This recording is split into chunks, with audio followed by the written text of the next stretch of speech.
Orang selanjutnya yang terlibat dalam pembantaian Sayyidina Husain adalah Samir bin Ziyad Zausan. Ia adalah pimpinan tim sayap kiri pasukan yang melakukan serangan kepada Sayyidina Husain. Diketahui sebelumnya bahwa Samir ini dulunya adalah sahabat Khalifah Ali bin Abi Thalib. Namun, dikala masa kekuasaan dinasti Umayyah, ia malah berhaluan membenci keluarga Khalifah Ali. Nasib akhir hidup Samir juga tak kalah tragis. Ia mati setelah di kepalanya dipenggal oleh pasukan Mukhtar Saqaf. Kepalanya lalu diberikan kepada Muhammad bin Hanafiyah, sedangkan tubuhnya menjadi santapan anjing.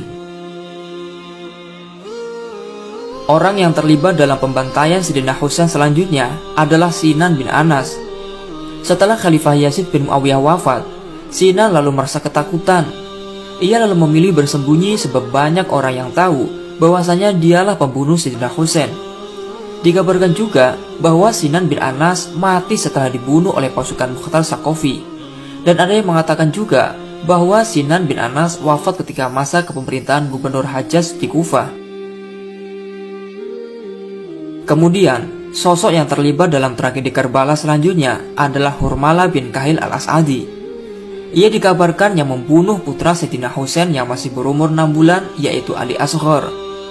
Saat terjadinya pertempuran Karbala, Sayyidina Husain sempat meminta air untuk putranya yang sedang kehausan.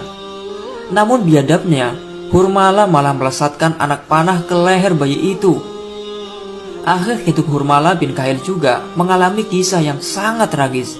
Ia mati setelah dieksekusi oleh pasukan Mukhtar. Tokoh yang terlibat dalam pembantaian Sayyidina Husain selanjutnya adalah Khalid bin Yazid.